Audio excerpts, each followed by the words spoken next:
Hi, everybody. My name is Alexis Boylan. I am a professor here at UConn and the curator of the Seeing Truth exhibition. Before we get started, I also did want to thank the Luce Foundation, who has generously funded both the Seeing Truth exhibition and so much of the programming that has gone on around it, and encourage everybody, after you watch the video, if you just want to think on it again and hear more of what Dexter Gabriel has to say about truth, you can feel free to listen to it on our podcast. Dexter, I'm letting everybody introduce themselves, mostly because I actually hate doing introductions and I feel like I always mess them up, but also because I find it fascinating to see how people choose to describe themselves. And this is particularly interesting because of who you are. So do you want to introduce yourself? Whichever self you choose to do first or second is up to you. So, hello everyone. I will be introduced as Dexter Gabriel since my charming host already said so. Yeah, no, I already sort of messed that up. That's fine, but that's normal. That's how you know me, right? It's like when people would call me by the other name, sometimes I'd be who? Oh yeah, so that's normal. So my name is Dexter Gabriel. I'm a professor of history at the University of Connecticut. I study slavery in the Black Atlantic, as well as emancipation throughout the Americas. And so that's my main job. But I also am an author who writes under the pen name Fenderson Jelly Clark, or P. Jelly Clark, as it's often shortened. And I write short stories, novellas, and novels of science fiction and fantasy, what people generally call speculative fiction. And so that's my other world. Okay. So I'm going to first ask for clarification before I get to the really meaty, mean, probing questions. So you said you're like, some people call it this, some people call it that. It's generally called speculative fiction. Nice try, but what do you want to call, what do you call what you write? Because I have to say, I saw this I won't repeat it on this webcast because it got a little racy, but it was about sort of what's the difference between fantasy, what's the difference between... That's a going theme right now. Yes, yeah. So people are very clever. People are very clever. So there's very funny things. So what's the difference between steampunk? Because I was actually thinking that some of your work could sort of veers maybe a little, not steampunk in a maybe traditional sense, but it could be steampunk. I have stories that could delve. There's a diesel punk, right? Because steampunk is supposed to be steam, so you're first using gas. It's diesel punk, and then there's clockwork punk, right? So there are a lot of punks. Yeah, no, it's true. And then fantasy seems to be now what's up for grabs, sci-fi, and there's a gender component to it. There's a superhero component now. And I think because of film, when I was younger, I never thought there would be so much fantasy of dragons and things on film. But oh my gosh, there's more dragons in everything. Right? As a kid who just grew up with the never-ending story and legend, and I just had to be satisfied with that and the Dark Crystal. Now I've got everything at my fingertips. And so, there's fantasy, which is supposed to often be this romantic tellings, often of a pre-industrial society, but there are places that break that, right? There's steampunk that also interweaves fantasy, right? So that there's steampunk, but there's also magic and there's everything else. And it exists at a time that's uncertain, but fantasy has always been like that, right? We have Gandalf who dresses like he's from medieval Europe, and the hobbits who dress like they've come out of a 19th century English village. Right. So fantasy has always been exactly that, a bit fantastic. And then you have science fiction, right? Which can range the gamut of the type of science fiction. There's more lighter fare science fiction, and there's that heavy stuff, the Arthur C. Clarke and the Dune, the Frank Herbert stuff. And then you can get into, like you said, there's superhero films. There's superheroes who fit into all those genres all at once at times, right? We have superheroes like Doctor Strange who do magic. Then we have others like Superman who fly, and that's supposed to be scientific, but it's not really fully teased out. So is it science? Is it not? There's all of that going on. And so all this to say, there are all of these terms. You get into horror, right? I haven't even touched on horror or alternate history and counterfactuals. Right. And so there's so many different ways of telling ideas of the fantastic and science fiction. And an umbrella term that I've seen used that I ended up adopting for myself is speculative fiction, right? That it is a type of fiction that adds in this element of speculation that deviates a bit from our understanding of the natural world. right? That could be very light touch, such as through magical realism, Right. right? Where, maybe you have a ghost or something. I'm thinking of like Toni Morrison's Beloved, where we enter, it's the real world, real happenings, and then we enter in a bit of a ghost story, right? To tell these larger tales. And there are other things that happen that aren't exactly like our world, right? There are these little alternate things that happen, or you have alternate histories where it looks like our world, but something went a little different, and all the science and the physics of our world exist here, but the people aren't the same. The history's been altered, right? We don't exactly recognize it. And so my thing is, I said, because all of those things don't have clear boundaries, especially in my own writings, I slip in between them. The boundaries are porous to me. I love bringing in a little horror into my fantasy or my science fiction. I don't care, right? I'm going to Right. go from all of these things. I think speculative fiction is a good umbrella term. Okay. It fits everything you could think of, from James Bond with his gadgets, right? All the way to the ultimate Lord of the Rings type works, or as I said, things like like Foundation, for instance, right? Like those kinds of things. I think this umbrella heading fits them all. So I just say I always tell people I write speculative fiction. You guys figure out what genre you want to place it in.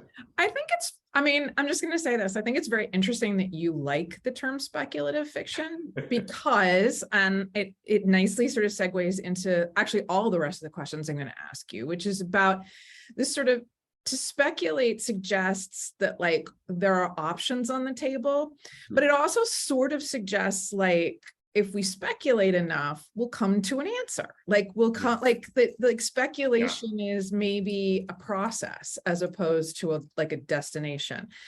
Lots of people who are academics write fiction. That's not, like people who enjoy writing in some senses, or people who hate writing like to punish themselves. And so they do it in multiple forms. So one doesn't have footnotes. Yay. Yeah, I know, right? You're like, I'm free of that. But I guess I was sort of wondering if you can tell, to use a speculative fiction motif or a trope, what's the origin story of the historian in you versus the origin story of the speculative fiction writer? Because I imagine that they are intersecting, but actually not the same. Yeah, I mean, I think naturally I wasn't, when I was a 6-year-old, I wasn't, let me go find out the history and let me understand the historiographies. No, I was like, I think like a lot of 6 or 5-year-olds, I was interested in things that are fantastic, things that are magical. And so the speculative fiction enthusiast in me, I think, was there in the beginning, right? And so I would say that person came first in some ways. Yet it wasn't until, as far as the historian in me comes about, I think that came about, I should say, that came about probably in school, probably I think around, I want to say it was around high school, my middle school history. I was in Texas. You ever seen a Texas history book? It's this thick, it's not interesting. And so I want to say in high school, I think I really got a bit more into history and started liking it a lot more. And so when I entered college, I think I really became into it. And I think at some point along the way, I knew like, hey, I think I want to do this. I do think the speculative fiction writer in me, even though I was an enthusiast, the writer came after my decision to study history. And part of that was the writer in me didn't really have a lot of, I don't want to say faith in this, but I didn't have a lot of understanding or thought that, oh, I can be a speculative fiction writer. That just wasn't in my wheelhouse. It wasn't even on my horizon of imagining, right? It was, well, I'm not gonna write a book. I'll be doing this. And then sometime as I was into history, sometimes as a release, I started really thinking about speculative fiction writing. I dabbled at it before, but for friends or for family, my sister, I'd make her little comic books, and actually thinking, oh, I could seriously write things and have it mass produced and have it out in the world where people would read that. I think that came after my decision to be a historian. And I think I would say that perhaps going into history and going into a field of writing may have inspired that. Certainly my speculative fiction pulls from the histories that I've learned there. But I don't know what it was why it decided to come after, but more so to say that I didn't see myself able to make a living. Right. Right. speculative fiction writer. Though some people may say, but you saw yourself making a living as a historian. I knew historians. I took their classes. I didn't know Right. speculative fiction writers. I was going to ask you if actually you came to it. And again, I work with Dexter, so I know this is that you work a lot with popular culture. You teach about film history and that sort of thing. I was wondering if actually it came through fan fiction, like, because I do think that so many writers now Yeah, sort of are getting their start in this sort of on online platforms and through fan right. fiction. And as someone who I know, you consume a lot of popular culture. Yeah. Did that route ever feel appealing, or did that just feel like that was somebody else's stories and you just weren't? Yeah, for the most part, fan fiction was always interesting to me because I think before it was a thing, my friends and I were always imagining something more. Right. And so I always want to say, like, I think I was doing fan fiction before it had a term, before it was something that was written down, right? Even if we were telling our stories about the Incredible Hulk or something we watched the other day, or a Mighty Thor comic book, Right. we were telling our own different stories in Right. there for various reasons. We were creating something new and something different. And so I think it was partly, everybody can be interested in popular culture, and then you're interested in popular culture that you really know it. You've decided, I'm going to memorize this the way I memorize baseball stats. I'm going to actually know this thing. Right. And I Right. think that interest in the culture itself, I think you are touching on something there, because I think it was in my interest and my familiarity with it that one day I said, what if I did this? Maybe I Right. could do it. Right. Right? Decided to go out and try. I think that there are some people who I think watch and just take it in as a Yeah. complete thing. And then there are people who are, I mean, this is a very silly example, but I remember distinctly being a kid and not seeing myself necessarily in Star Wars. Because I also was, as a kid, I was very confused about like not want, like, in terms of gender, like there already was a Princess Leia. I couldn't be her. She already existed, like in my construct of Right. truth Mhm. and and seeing. So I remember making a Han Solo's sister character for myself, like, and sort of Yeah. inserting, but again, this sort of Right. way of like, I can't mess with the story that's already there, but I can make a new Yeah, story. I can add to it. I can find a way to be part of it. And I think so much of the best fan fiction are people trying to find out more about characters who you were interested in, right? Like, I want to know more about Lando Calrissian. What's his background? Right. So I'm going to think about it more and so Well, forth. but So, that's what being a yeah, historian is, right? I mean, right. Yeah. it's like totally the same desire to sort of Yeah. say, like, there are these people who have been, I mean, Mhm. it's not everybody's desire, but there are a way in which I want to hear from the people who have not, like, I hear the Yeah. story you're telling me, nah, I want to go someplace else with this I want to story. go someplace else. I want to hear voices that are hard to come by. And so Right. I think one thing I had to learn, I didn't realize until after I was doing it, was that the art of history itself is a lot of speculation, right? We are at times, we don't always have answers, and we're making these speculative guesses. Now, I can't throw in werewolves in my history. I can do that with speculative fiction. So there's a difference on the spectrum of speculation. However, I am engaged in that. I am engaged in trying to extrapolate and understand from people who did not leave behind a record, or whose record was incomplete, or Right. who maybe I don't believe what they wrote in the record. And I think Right. there's a bit Right. more going on there, right? And so I think as historians, we have to engage imagination. Otherwise, we're kind of just transcribing what's Right. been written, and well, then what's the point? Right? If we're simply repeating exactly what was written without giving it any thought or analysis. Right. Well, I mean, that gets to sort of the next question I had. Many scientists worry and have great anxiety about that like sort of element, like that you're sort of saying, like, oh, history and this creativity have to go together because there's so much that we don't know. But there's a real anxiety about the role of art or creativity or imagination in scientific dialogues. I mean, one thing that's been consistently fascinating is how much scientists know about science fiction. But so I was wondering how you manage that. What does art and science as fields or as ideas, how does that impact both your historical and your fictional writing? Like how do those things come together? Because science always promises. Yeah, science does have a great promise. I Yeah. think so. One, I grew up on a lot of science fiction, right? I grew up on Star Trek. I grew up on all of these things where science was always front and center, right? I don't think like as much as I love fantasy, I also like science fiction. Like it was before there was a lot of fantasy on television. Your shows were nearly always science fiction. So I was always interested in science. As a kid, I was heavily interested in science. I was a space buff. My father is still a space buff, Mhm. right? Even though he's a welder, it is what his profession is. My father can still watch documentaries on astronomy for hours on Netflix, right? So this is what when it was came time to do an exhibit for school, I was doing an exhibit on exobiology or something, so I just always had an interest in science. I always like science classes. I entered college as a pre-med student simply to study science. And it's a long story how I ended up history, Yeah.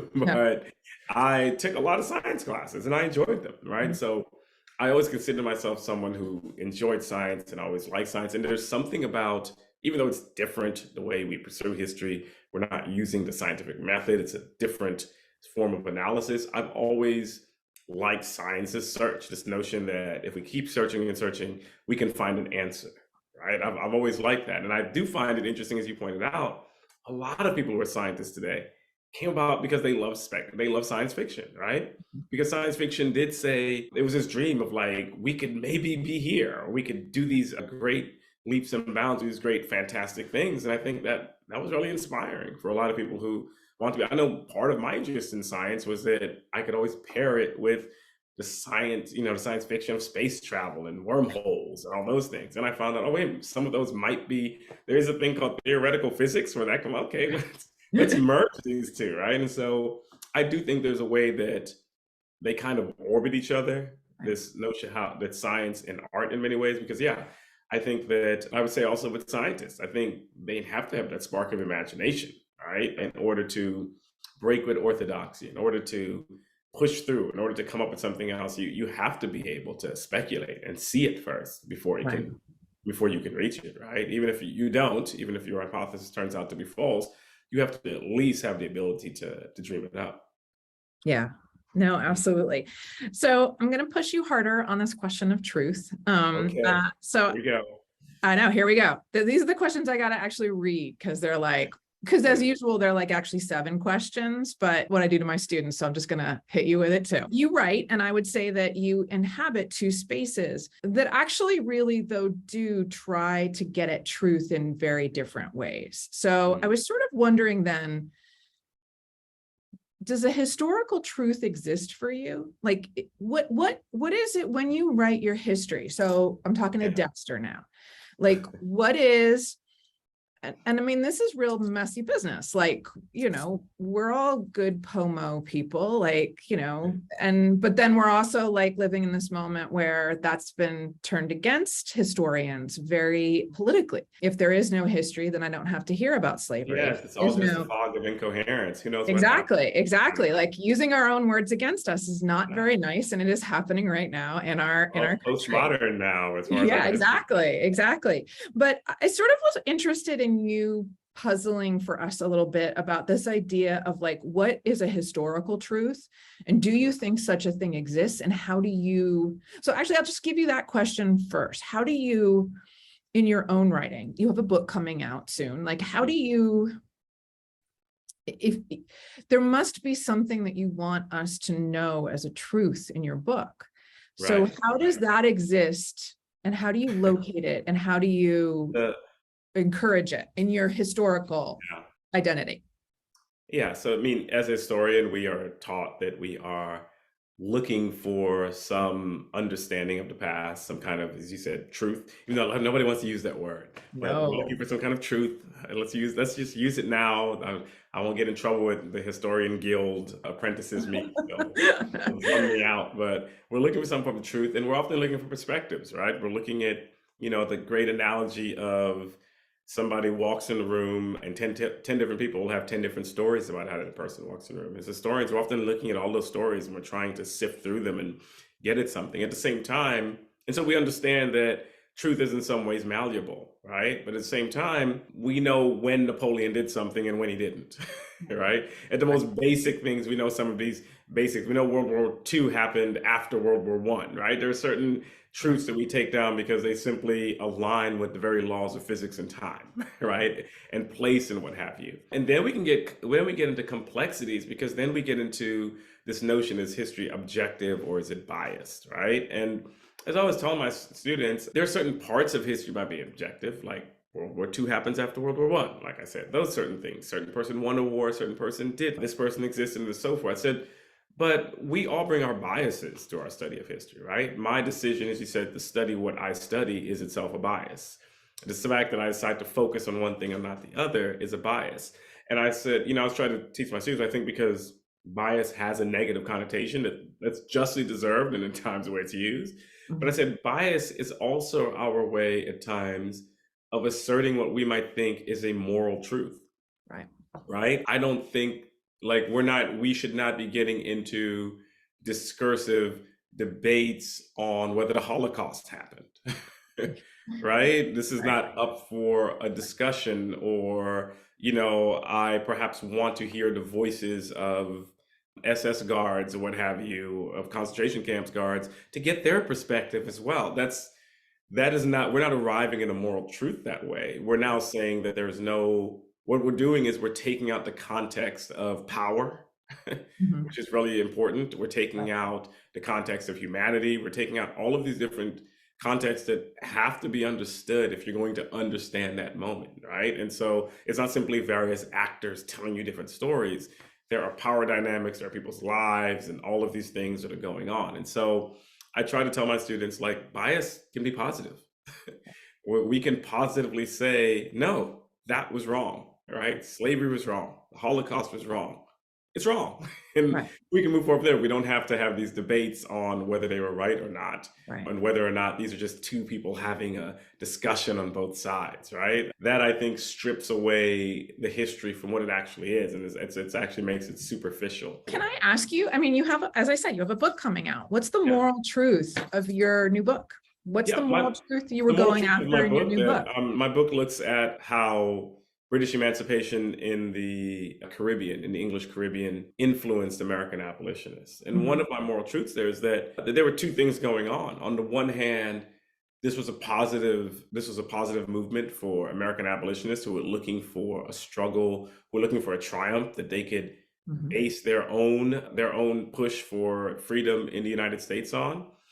And at the same time, it was also problematic for the enslaved people of the West Indies, who became in some ways objects for everyone to place these expectations on, right? So how well they performed would determine whether the United States would end slavery. That's a lot of pressure to put on people, right? And so there are these two, it's these two warring forces that I talk about in my book. And, part of what I point out here is that, even in movements like this, where the good we can say is a positive good, it does come at the expense at times of others. And we have to think of those complications and then deal with them. And we can still say abolitionism overall in the United States was good, but we can still have these critiques of it at the same time. Right. So how do you know what is a moral truth in your speculative fiction? Does that become an aesthetic issue then? Is it a good book or a bad book if it rings true, whatever that means, or not? Or is the whole point of speculative fiction to fundamentally break truth, to force the reader to break truth with you and with things that they know? How do you find truth in your fiction? How do you evaluate if you found your moral truth at the end of a fictional book that you're writing? I think one of the understandings is that, and this has been a debate, I don't know why it's a debate, in speculative fiction for a while now, are you bringing politics to your speculative fiction? What speculative fiction has not brought politics to it? I don't, don't bring politics to my Star Wars. You mean the one where the guys are fighting against the space Nazis? Is that it? Where there's a rebel alliance fighting against space Nazis? You don't want any politics in that, or politics in Star Trek, or you shouldn't bring politics to Lord of the Rings. You mean the one about the guy who has talking trees as a symbol of the ecology, fighting against the industrialization of the orcs, and who's worrying about his own PTSD from being in World War One and decides to put it in allegorical form. You don't want politics in that. And so I Totally guess the point different I'm from a Black making, Mermaid. You have to stop now. yes, I Like, need to stop it, the Black Mermaid. So my point is that all of these things are already bringing political truths to them. And so I always say, like, when I'm writing, of course I'm trying to make some larger point and larger truth. And it depends. Sometimes in some stories, I'm being straightforward, right? In my stories, for instance, Secret Lives of the Nine Negro Teeth of George Washington, I mhm, use a lot of fantasy and everything, but the larger truth I'm getting at, where I'm mixing history with fantasy and magic, is to get people to think about what does it mean, the great paradox, right? That one of the founding fathers of the United States, probably the single figure people think of as the founder, is also a person who owned enslaved people, is also a person who in his ledger book has that 9 Negro teeth were purchased for him, right? And we know, and it all ties into mythologies we know about George Washington's teeth being wooden, right? And breaking with that. And so in that story, I'm getting people to try to shadow through myths that they've heard that we all grew up with about wooden teeth, just to get that just to get that right, out of the way. right. I'm also trying to get people to wrestle with the complexities of what does it mean if this founding father George Washington, if everybody knows he's in slavery, but let's talk about it a bit more. I Right. think people, like, in their distant mind, they say, yeah, George Washington on slaves, but then they muddle that part. And I'm trying to get them to actually think about it. So what happens though when you think he actually owned the teeth And in the certain like, human beings, right? And I yeah, don't know if no, he ever put it in, we don't know if he ever used them, but he likely owned them for that purpose, right? yeah. So what does that make you? And so I wrap this into the histories of the 18th century of slavery in the Atlantic. I pull on the American Revolution and African Americans who fought on both sides, for the British, for the Patriots, and I try to tell this complicated story to get people to think Mhm. about issues of slavery and the United States and and the founding fathers and what it means, this great paradox of a land founding on liberty and all these Enlightenment ideals, and yet held human beings as in bondage. And so that's the moral truth I want people to get there. And so I mean, it's like, definitely that story has a moral truth. Then there are other stories, all right, where I am like Ring Shout, right? Where it's too complex to even go into that, but I'm skirting with some gray areas, right? I'm Right, asking people to think about the nature of hate, right. right? And what hate might do to a person. People have come away with that story with different backgrounds. People have come up to me, and I don't want to give it away. They said she should have made the other deal, you know? And I want people to wrestle with what that means, what Right, how much, when I said, like, in that story, I have a line like, "Who's to blame for the hate that hate made?" And right, that's a discussion I want to have. That's a right, discursive thing. What happens? How do oppressed people react to their oppressors? right, And what does that mean, right? What is their duty in how they respond, and what is to blame for their response? What are the origins of that response? And so that one, I'm certainly throwing a lot of politics in there, but I'm not saying I have answers or even truths. right, I want people to come away and tell me at times. I would say, like, you tell me, what did you think of it? What did you right. get out of what I said? And so it often depends, the work that I'm going into will determine kind of, this is what I'm trying to get across. Mm, And look, I'm putting it all out there because I want to teach a lesson. right. And then there are others where I am asking questions because maybe I'm wrestling with these things. And Wow. even if I can, yes, the Klan is bad, definitely. There's no doubt about that. And hate and racism is bad. I'm still asking these other complicated questions that I want the readers to get to. Well, and I think then you have these characters that, I mean, just thinking about all your books, like that your characters they move in between like being people that you're like, I'm rooting for you. And you're like, oh, no, don't do that. Don't, like The that. best characters do, though, right? Right. The Yeah, best no, because characters make you so invested in them that you see them for the good, and you see them for their flaws, and right? watching them make a like watching them Yeah, walk up to yeah. that bad decision and just be like, oh, do not like in You think about your own past decisions, right? Like, if right. you could meet your younger self, and the things you would sit down and tell that person, Well, right? and just like the way that you have to imagine that your younger self, there were a lot of people watching your younger self being like, no, do not do that. Yes, Like, yeah, exactly. And so I always but say the best characters, bring that up for people. They bring up these moral conflicts of, I'm rooting for this person, but this person isn't perfect. They make flaws and mistakes, and you sometimes wince. There are times when I'm watching a TV show, I'll fast forward past the part when I know they're going to make the mistake. I was like, I can't Don't. watch it. I Yeah. can't watch. And that means you've got me. I really like this character now. I'm into this Yeah. character. No, Because I can absolutely. see them rounded in such a way, well-rounded in a way.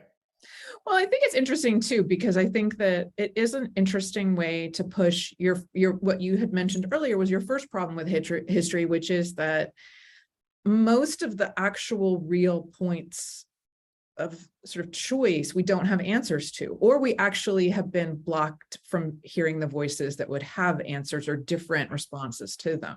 So in that sense, it's also about sort of this, there is no reconstructing a history that has actually been, disappeared or has disappeared, whichever way you want to phrase it and whichever way you're talking. You have to engage in speculation. Yeah.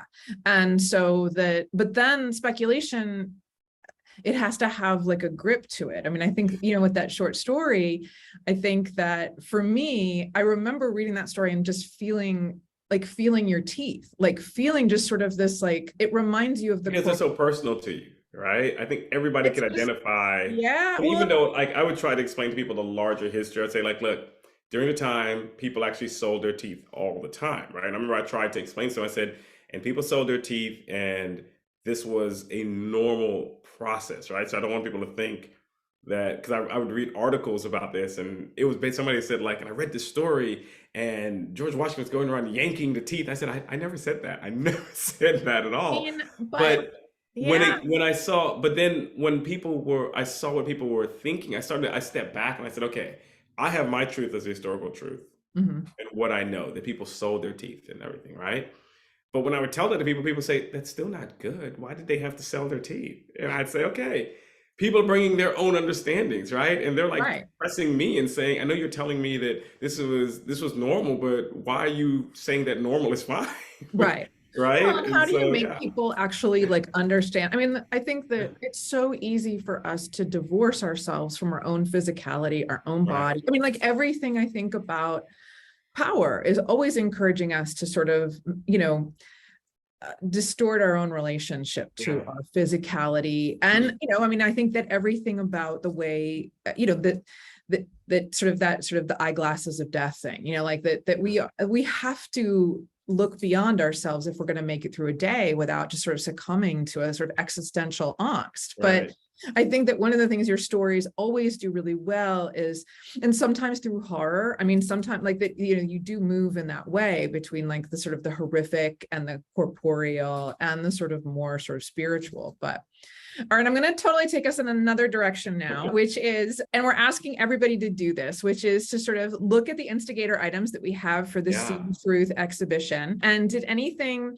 the point of the instigator item is a little bit like what you were talking about, this sort of like to try to get at a sort of a moral truth or a moral question that's being elicited from these objects. But did anything speak to you, either of you, should I say? Does it feel like there's two of you walking around, both of you? What actually worked for both of me was the astrolabe. Of course, yeah. Of course, because as you know, that is something that I've put into one of my stories, where one of my characters actually has one fashioned as a type of watch based on that.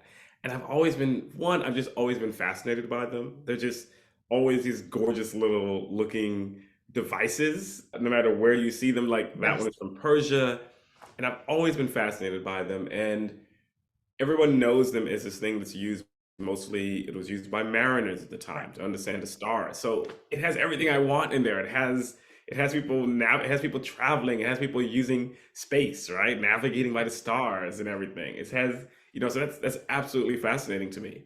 And then what I liked about it, and I use this in my story, and I think it's discussed as well in this one from Persia, that it was not just used for that, but it was used by a lot of Muslim seafarers to understand where they were, like what time it would be back in their homelands or be in Mecca and so forth, so they could understand where they fit within the Muslim holy calendar, or just daily for prayer or everything else. And I said, that's so profound that they were using this as this object to have them navigate, but they also needed to have this sense of identity when they were away from everything, right?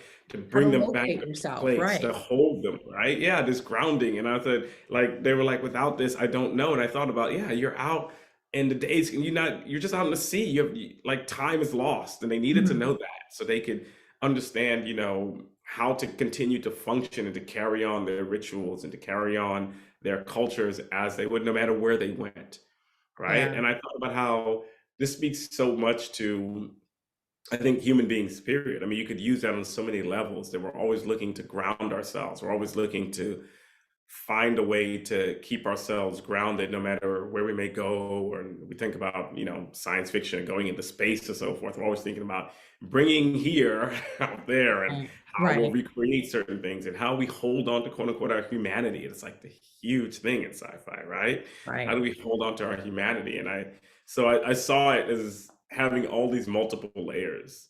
Right. I think in all of that is this notion of truth, right? Like what makes you human? What truth do you carry with you? What speaks to you, and how everyone wants to hold on to that. The American Natural History Museum owns a number of astrolabs. They're all also beautiful, like so Yeah. much time and So much care. art in it. Yeah. Yeah, that You didn't have to make them that fancy, but you did.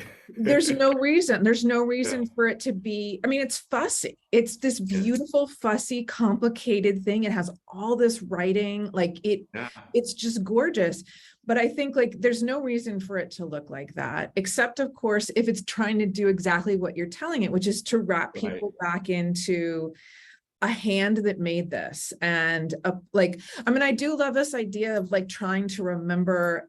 I mean, I think we all do this. Like if there's a loved one in a different time zone, right? Like what time is it for them? Yeah. And like sort of locating that gives you this sort of sense of almost closeness with them when Yeah. you're not. But again, this sort of idea of understanding that I am here and they are there, which is of course all you're doing as a historian too, right? Like I am Right. Right. and you are there, and I can't 100% see you, but this tool will get me there. We'll do it. Yeah. So the Exactly. last question, I like to end on something that no one has actually cracked yet with this question, although I will tell you that everybody asks if they can give me two answers to it. And I have been ruthless in saying no, because it's not your one truth if it's your five truths. So my final question is, tell me the one thing that you know is true. How do you know it's true? What evidence do you have for your one truth? My one truth. This is something that I don't even know how to say this exactly. I was pondering it with my wife, and I were talking about this. We were thinking about family trees and history. Mhm. And I'm going to say this, but I don't exactly have the words for it. So I'm saying this because I've heard people say this before, like, we are our ancestors. People have said we are our ancestors' wildest hopes and dreams, right? And I Mhm. said, like, no, I don't think that exactly. Yet I think one could say we who exist now, thus far, are the ultimate expression of their being, Mm. right? In other words, when you go and look in this family tree, you're like, oh, these were people like you and me. They were regular, even if they existed 30, 40, 60, 70, 80 years ago. And all of those people having to do whatever they did ended up with me, Right. right? Like I'm the furthest along expression of Mhm. that. I said that's kind of fascinating, right? That there's this continuous chain and link. And I said, but it's complicated. Like when you say your quote unquote ancestors, what does that mean? It tends to see folk like, oh, people who you'll like, though you'll see them in like Wakanda or something, and they'll all be there hanging out with you. But I said, no, that could be complicated. Maybe Right. some of those ancestors were jerks. Right. Maybe the way that they ended up being your ancestor, I think of Octavia Butler's Kindred, which is Right. about a woman who has to go back in time and face the fact that she's, Yeah. one of her ancestors enslaved, and the other one is the enslaver, Right. right? And that's complicated, and yet it's true. It's a truth. You exist because of all of these things happening. Not Right. all good at all. It's not like, oh, it was a great meeting. Some of it was bad, Right. right? And so but I always think all of these things had to happen for me to be here, right? Like all of them existed and so forth. And if they hadn't, I would not. Simply, point blank, I would not exist as the being that Right. I am at this moment, right? Some other version of maybe exists in a parallel universe, but not in the way that I know myself, right? That person wouldn't exist. So is your one truth like, is it It's free? hard to it's hard to put into words, right? And I don't want to. It's like I don't want to. Like I guess people would say like I've heard someone say like some African saying was like we are the furthest expression of our ancestors, something like that. But I want to complicate the notion of ancestors Well, there. but I have a question about like, so it's interesting. So I can sort of then imagine that your truth leads to like, so I was thinking back about your idea of like a moral truth or a moral Yeah. history. So what's the moral that you take from that? Because I can see I can see a million different pathways, but the one is that you have that's like a lot of responsibility, Dexter. That's a lot of people who are Yeah. standing there being like, that's it. That's all we amounted to. That's all. Yes. No shade, you're amazing. But like, I don't want my ancestors like looking at me being like, Well, that's first of all, some of those or, ancestors, I'm like, hey, you're in my DNA, but we have issues because we just saw Octavia Butler. So right. you first of all take a seat. Yeah, exactly. You But don't get any say here. but that's what I'm saying though. It could also be like a sort of like, Yeah. oh, like I have sort of no obligations because I'm Right. just this collision of like toxicities of just random DNA, right? Like that it's like it could be the like ultimate, And like it could be all those things depending on how you see things working. I don't know that I have an answer, right? You can get right, spiritual and say there's purpose. But then again, I don't like some of those purposes, so perhaps not. Perhaps it's just all random collisions. And yet you're saying, how do I know? At the end of the day, I'm here, right, right? I am here and I exist, right? And if I keep on tracing, I am tethered to that. Whether, I'm tethered to it doesn't have to be that I then feel that I have responsibility to live up to or anything of the sort, but it's simply knowing right, that all of this happened before me. And it makes me think of history, right? Why is history important in a sense? And all of these paths came together, all of these clashes came together, whether for good, bad, or what have you. right, And I am here now. And I always think it's fascinating because it tends to, again, it's grounding in a sense, right? And understanding how you fit into the world. And I think we all want to know that. When I go back to the astronaut, people want to know, how do we fit into the world? Where do we fit on the map of human history and historiography? And I always think that every person out there, right, right. comes from this long cord, this long chain that ties them back. And I Right. think that's a fascinating concept to me. I don't think we think about it as much. I think people are thinking more so like you said, the weight of, well, my ancestors may want this, and I'm not even thinking of all of that. I'm simply Right. thinking of the fact of my own existence and Right. our Right. existence. Now I have daughters, so I'm like, hey, you know why you're here? Guess what? I think it's a perfect answer for all the answers you've given. I mean, it actually really does sort of come together in this really nice way. Well, thank you. I really appreciate the time. And for everyone out there, we'll put a million links to your books, both Great. your historian self and your speculative fiction self. And I encourage everyone to go out there and read both. Brilliant, brilliant author in all kinds of genres. So thank you, Dexter. Thanks a lot, Alexis. This was a lot of fun. Take care. Yeah, it was. Okay. Take care. All right, bye. Bye-bye.